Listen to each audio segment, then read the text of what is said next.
ওনার যে রাষ্ট্রীয় দায়িত্ব পালন এ সম্পর্কে যদি একটু বলতেন স্যার। আব্দুল্লাহ ইবনে মাকতুম রাদিয়াল্লাহু তাআলা আনহু কোরআনের হাফেজ ছিলেন, অন্ধ মানুষ ছিলেন।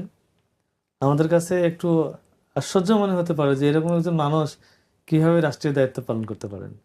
ইতিমধ্যে আমরা প্রফেসর আব্দুল কাদের স্যারের আলোচনায় জেনেছি যে আল্লাহ তাআলা তার শানে কোরআনের সূরা আবাসায় 16টি আয়াত নাজিল করেছেন। জি এখান থেকে আমরা তার শান মান, তার যোগ্যতা বুঝতে পারি যে তিনি কতটুকু যোগ্যতার পরীক্ষায় উত্তীর্ণ একজন ব্যক্তি ছিলেন। সুতরাং আল্লাহ তাআলা তার মধ্যে ওই যোগ্যতা তৈরি করে দিয়েছিলেন যে তিনি রাষ্ট্রীয় দায়িত্ব পালন করতে পারবেন। জি একজন অন্ধ মানুষ তিনি প্রায় বলতেন যে তোমরা আমাকে জিহাদে পাঠাও।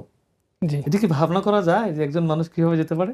কিন্তু তিনি অনেকগুলো জিহাদে অংশগ্রহণ করেছেন এবং জিহাদে তার অভূতপূর্ব সাফল্য আছে।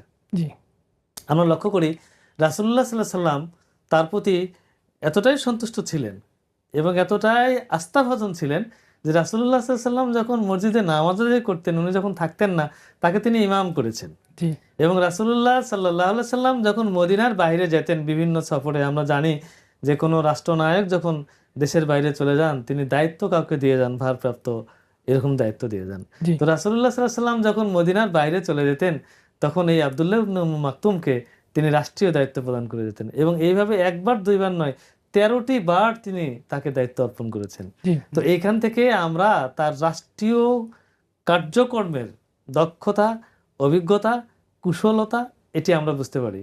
সুতরাং আমাদের কাছে আর বলার অপেক্ষা রাখে না যে রাসূলুল্লাহ সাল্লাল্লাহু আলাইহি সাল্লাম তার জায়গায় তাকে দায়িত্ব দিয়ে গেছেন, সুবহানাল্লাহ।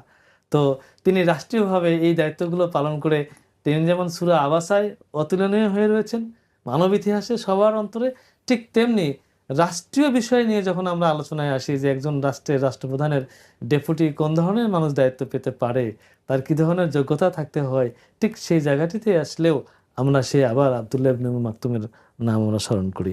তো এইভাবে রাসূলুল্লাহ সাল্লাল্লাহু আলাইহি সাল্লাম তাকে যে রাষ্ট্রীয় দায়িত্ব দিয়েছেন তিনি অত্যন্ত নিষ্ঠার সাথে আমানতদারির সঙ্গে তিনি সেই দায়িত্বগুলো পালন করে ইতিহাসে অমর হয়ে রয়েছেন।